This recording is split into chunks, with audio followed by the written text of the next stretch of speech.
Hello, magandang araw sa inyo. Welcome to my channel. Meron po tayong bagong vlog ngayon na gagawin. Ito po ay tungkol sa doorknob.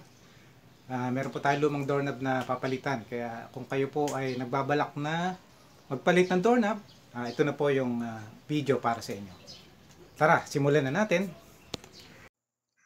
Ito po yung doorknob diagram saan makikita natin ang iba't ibang parts nito.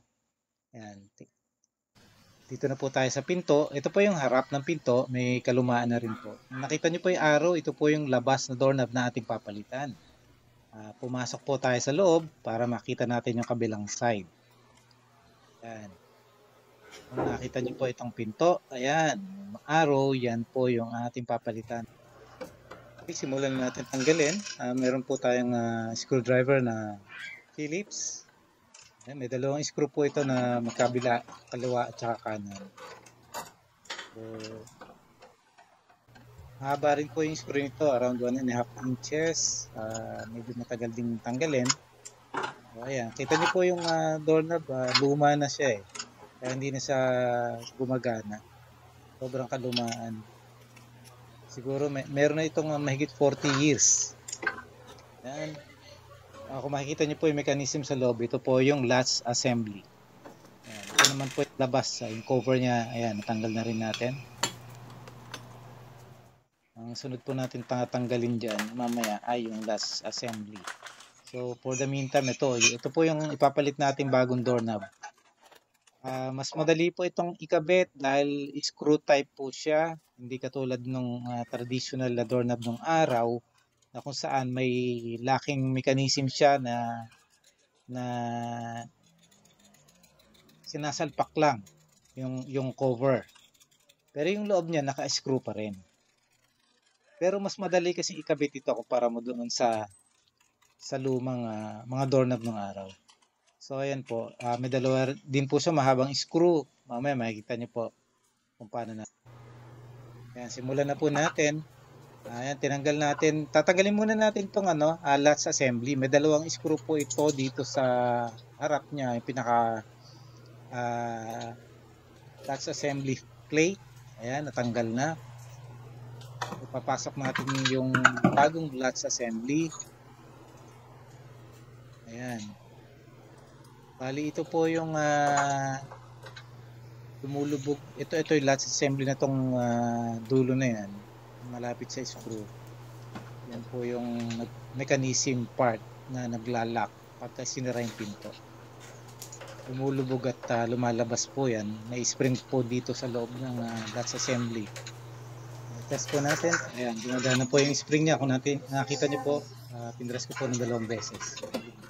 Ayan, kinakabit na po natin yung pinaka doorknob o yung outside doorknob.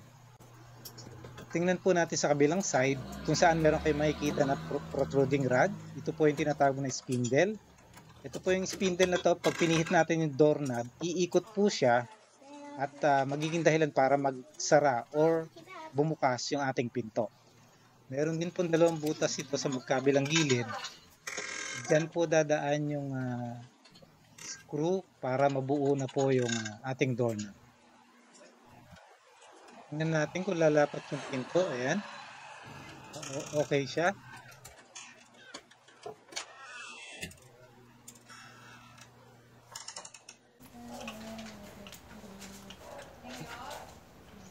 Ayan, ito na po yung inside knob o doorknob. May 2 pong screw yan dito.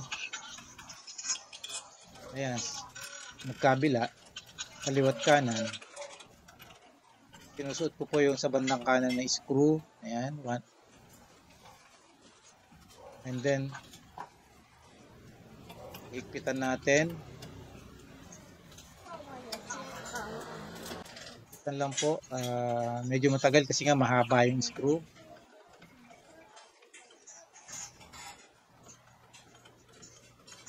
Then, sa kabila naman po, ayan. Ayan. Kakapain nyo po yan bali kung masishoot dun sa pinakabutas niya para bumaon yung screw. Ano, nakapako na yan. Pwede nang gamitan ng screwdriver para higpitan. Ayan, mabilis lang po eh. Dali lang ikabit.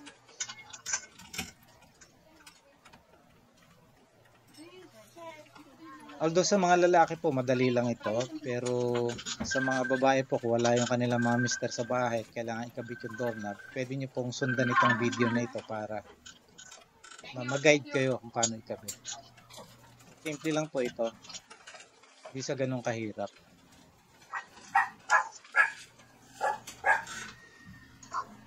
Ayan. Tapos na po yan. Gumagana na siya. Makikita nyo yung locking mechanism niyan, pa-function ng maigi. Ayan, no? Na. Ganun lang po kadali. Hanggang dito na lang po at nagtatapos ang ating video. Sana po ay nagustuhan nyo at natutunan.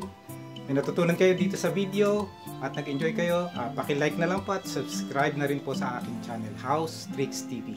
Salamat po!